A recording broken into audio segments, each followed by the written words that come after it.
Viewers, ഇന്നിവിടെ നാം തയ്യാറാക്കാൻ പോകുന്നത് വെജ് ഫ്രൈഡ് റൈസ് ആണ്. അപ്പോൾ അതിനു മുമ്പായി എൻ്റെ ചാനൽ ഒന്ന് സബ്സ്ക്രൈബ് ചെയ്യുക. അതുപോലെ ഞാൻ ഇടുന്ന റെസിപ്പീസ് നിങ്ങൾക്ക് ഇഷ്ടമായെങ്കിൽ ലൈക്ക് ചെയ്യുക. നിങ്ങളുടെ ഫ്രണ്ട്സിൻ്റെയും ഫാമിലീസിലും ഒക്കെ വാട്സപ്പിൽ മെസ്സേജിലും ഒക്കെ നിങ്ങളൊന്ന് ഷെയർ ചെയ്യുക.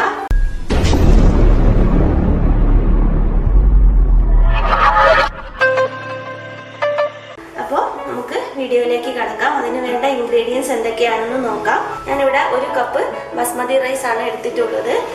കഴുകി നല്ല വൃത്തിയാക്കി ഏകദേശം ഒരു 30 മിനിറ്റ് കുതിർത്ത് വെച്ച ബസ്മതി റൈസ് ആണ്. അത് കഴുകി ഊറ്റി വെച്ചതാണ്. പിന്നെ അതിനാവശ്യമായിട്ട് നമുക്ക് 1 കപ്പ് ബസ്മതി റൈസ് ആണെങ്കിൽ ഏകദേശം 1.5 കപ്പ് നല്ല തിളച്ച വെള്ളം ആവശ്യമായി വരും. ഇത് 1 കപ്പാണ് എടുക്കുന്നതെങ്കിൽ അതിൻ്റെ ഹാഫ് ക്വാണ്ടിറ്റിയും കൂടെ വാട്ടർ നമ്മൾ എടുക്കണം. പിന്നെ അതിന് ആവശ്യമായിട്ടുള്ള സാധനങ്ങൾ എന്തൊക്കെ, വെജിറ്റബിൾസ്, മിക്ക വെജിറ്റബിൾസും ആഡ് ചെയ്ത് കൊടുക്കാം. ഞാനിവിടെ എടുത്തിരിക്കുന്നത് ക്യാരറ്റ്, ഒരു 1/4 കപ്പ് ക്യാരറ്റ്, അതുപോലെ ഒരു 1/4 കപ്പ് ക്യാപ്സിക്കം, 1/4 കപ്പ് ബീൻസ്, ഇനി നിങ്ങൾക്ക് വേണമെങ്കിൽ ക്യാബേജും കോളിഫ്ലവർ, അതേമാതിരി ഗ്രീൻ പീസ്, ഇതെല്ലാം ആഡ് ചെയ്ത് കൊടുക്കാം. പിന്നെ ഗ്രീൻ പാർട്ട് ആഡ് ചെയ്ത് കൊടുത്തിട്ടുണ്ട്, സ്പ്രിംഗ് ഓണിയൻ്റെ. അതുപോലെ തന്നെ സ്പ്രിംഗ് ഓണിയൻ്റെ white part, pepper powder, red chilli sauce, soya sauce, കുറച്ച് വിനിഗർ, കുറച്ച് വെളുത്തുള്ളി. ലാസ്റ്റ് സോസ് ഉണ്ടാക്കുമ്പോൾ 1/4 ടീസ്പൂൺ പഞ്ചസാര ആവശ്യമായി വരും. ഇനി നമുക്ക് ആദ്യമേ തന്നെ അരി ഒന്ന് വേവിച്ചെടുക്കാം. അപ്പൊ നമുക്ക് വെള്ളം ഒന്ന് തിളപ്പിച്ചെടുക്കാം. അപ്പൊ നമ്മുടെ വെള്ളം തിളച്ച് വരുന്നുണ്ട്. നന്നായിട്ട് തിളയ്ക്കണം. ഫ്രൈഡ് റൈസിന്റെ കൂടെ കഴിക്കാനുള്ള ഗോബി മഞ്ചൂരിയൻ എൻ്റെ മറ്റൊരു എപ്പിസോഡിൽ നിങ്ങൾക്ക് കാണാൻ കഴിയും. അപ്പോൾ എല്ലാവരും ഒന്ന് ട്രൈ ചെയ്യുക. അപ്പോൾ നമ്മുടെ വെള്ളം നന്നായിട്ട് തിളച്ചിട്ടുണ്ട്. ഇനി നമുക്ക് ഇതിനെ മാറ്റി നമ്മുടെ അരി വേവിക്കാനുള്ള പാൻ അടുപ്പിലേക്ക് വെക്കാം. പാൻ ഒന്ന് ചൂടായി വരുന്നത് വരെ നമുക്കൊന്ന് വെയിറ്റ് ചെയ്യാം. ഇതിലേക്ക് നമുക്കൊരു 2 ടേബിൾ സ്പൂൺ ഓയിൽ ഒഴിച്ചു കൊടുക്കാം. ഇപ്പോൾ എണ്ണ ചൂടായിട്ടുണ്ട്. ഇനി നമുക്ക് എടുത്തു വെച്ചിരിക്കുന്ന അരി അതിലൊന്നിട്ട് ആട്ടി കൊടുക്കാം. അപ്പോൾ നിങ്ങൾക്ക് കാണാൻ കഴിയും ഇതിൽ വെള്ളം അത് ഡ്രൈ ആവുന്നത് വരെ ഒന്ന് ഇറക്കി കൊടുക്കാം. അപ്പൊ നമ്മുടെ അരിയിലെ വെള്ളമെല്ലാം നന്നായിട്ട് വറ്റിയിട്ടുണ്ട്. ഇനി നമുക്ക് ഇതിലേക്ക് നേരത്തെ നമ്മൾ തിളപ്പിച്ച് വെച്ച ചൂടുവെള്ളം ഒഴിച്ചു കൊടുക്കാം.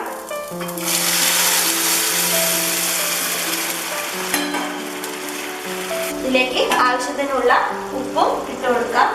1 ടീസ്പൂണോളം ഉപ്പ് ഇട്ട് കൊടുക്കാം. ഹൈ ഫ്ലെയിമിലിട്ട് നന്നായി തിളച്ച് വന്നു കഴിഞ്ഞാൽ തീ കുറച്ച് സിമ്മിലാക്കി ഒരു 7 മിനിറ്റ് 10 മിനിറ്റോളം നമുക്ക് അരിയെ ഒന്ന് വേവിച്ചു. വീണ്ടും വെള്ളം ഉറ്റാണ്ടിരിക്കാൻ വേണ്ടിയിട്ട് നമുക്കൊരു കിച്ചൺ ടവൽ വെച്ചിട്ട് ഇതിനെ ഒരു ലിഡ് വെച്ചിട്ട് മൂടി കൊടുക്കാം. അല്ലെങ്കിൽ ഇതിൽ ആവി വീണ്ടും ഇറങ്ങി നമ്മുടെ റൈസ് ഓവർ കുക്കായി പോകും.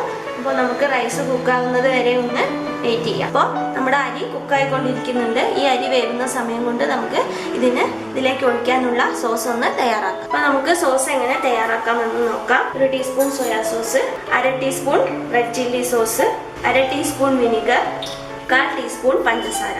ഇത്രയും സാധനങ്ങൾ ആഡ് ചെയ്തിട്ട് നന്നായിട്ടൊന്ന് ഇളക്കി യോജിപ്പിച്ച് കൊടുക്കാം നമുക്കിതിനെ. അപ്പം നമ്മുടെ സോസ് ഇവിടെ തയ്യാറായിട്ടുണ്ട്. ഇനി നമുക്ക് അരി വെന്തോന്ന് നോക്കാം.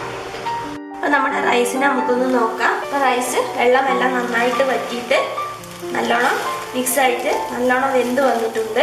ഇനി നമുക്ക് ഇത് നന്നായിട്ടൊന്ന് ചൂട് തണിയാൻ വേണ്ടി വെക്കണം.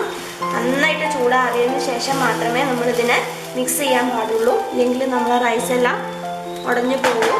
അപ്പോൾ ഇത് തണുത്ത് കഴിഞ്ഞാൽ നന്നായിട്ട് സെപ്പറേറ്റ് ചെയ്ത് നിൽക്കും. അപ്പോൾ നമുക്കിതിന് തണുക്കുന്നത് വരെ ഒന്ന് വെയിറ്റ് ചെയ്യാം. അപ്പോൾ നമ്മുടെ റൈസ് മാറ്റി വേറൊരു പാൻ ഞാൻ അടുപ്പിൽ വെച്ചിട്ടുണ്ട്. ഇത് ചൂടായി കഴിഞ്ഞാൽ നമുക്ക് ഇതിലേക്ക് കുറച്ച് എണ്ണ ഒഴിച്ചിട്ട് നമ്മൾ കട്ട് ചെയ്ത് വെച്ചിരിക്കുന്ന വെജിറ്റബിൾസൊക്കെ ഒന്ന് വാട്ടിയെടുക്കാം. പിന്നെ ഫ്രൈഡ് റൈസ് ഉണ്ടാക്കുമ്പോൾ ശ്രദ്ധിക്കേണ്ടത് എല്ലാം നമ്മൾ ഹൈ ഫ്ലെയിമിലിട്ടാണ് വഴറ്റുന്നതൊക്കെ. അപ്പോൾ വളരെ പെട്ടെന്ന് തന്നെ നമ്മൾ ഓരോന്നും ആഡ് ചെയ്ത് കൊടുക്കണം. അല്ലെങ്കിൽ കരിഞ്ഞു പോകാൻ സാധ്യതയുണ്ട്. അപ്പോൾ എണ്ണ ചൂടായി നമ്മൾ എടുത്തു വെച്ചിരിക്കുന്ന വെളുത്തുള്ളി നമുക്ക് ഇതിലേക്ക് ഇട്ട് കൊടുക്കാം. വെളുത്തുള്ളി നമുക്കൊന്ന് സോട്ട് ചെയ്തെടുക്കാം. ഇതിലേക്ക് നമ്മൾ എടുത്തു വെച്ചിരിക്കുന്ന സ്പ്രിംഗ് ഓണിയൻ ഇട്ട് കൊടുക്കാം. അപ്പോൾ എടുത്തു വെച്ചിരിക്കുന്ന വെജിറ്റബിൾസ് ഓരോന്നായിട്ട് ആഡ് ചെയ്ത് കൊടുക്കാം. ക്യാപ്സിക്കം, ക്യാരറ്റ്, ബീൻസ്, നിങ്ങൾക്ക് വേണമെങ്കിൽ ഗ്രീൻ പീസ് ആഡ് ചെയ്ത് കൊടുക്കാം.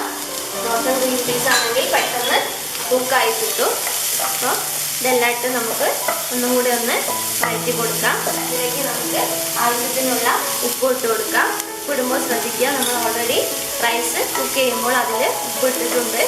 അപ്പോൾ അത് ഇതും കൂടെ ബാലൻസ് ചെയ്യുന്ന രീതിയിൽ വേണം നമ്മൾ ഉപ്പിട്ട് കൊടുക്കാനായിട്ട്.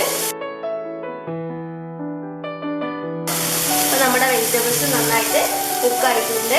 ഇനി ഇതിലേക്ക് നമുക്ക് അരി ഒന്ന് ഇട്ട് കൊടുക്കാം. ഇനി നമ്മൾ അരി ഇടുന്ന സമയം നമ്മൾ തീയൊന്ന് സിമ്മാക്കി വെക്കുക.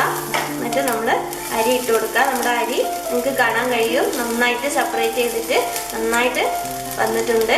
അപ്പം അരി നന്നായി ചൂടാകുന്നത് വരെ മാറ്റി വെക്കാൻ ശ്രദ്ധിക്കണം. ചൂടോട് കൂടി ഇട്ട് കഴിഞ്ഞാൽ ഇതിൽ ഒട്ടി പിടിച്ചു പോകും.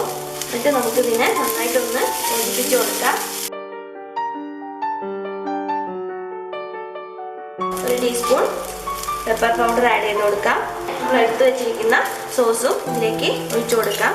കാരണം സോസ് നമ്മൾ ആദ്യമേ വെജിറ്റബിൾസിൽ ഒഴിച്ചു കഴിഞ്ഞാൽ വെജിറ്റബിൾസിൻ്റെ കളറ് മാറിപ്പോവും. അപ്പോൾ അതുകൊണ്ടാണ് ഞാൻ സോസ് അവസാനമായി ഒഴിച്ചത്.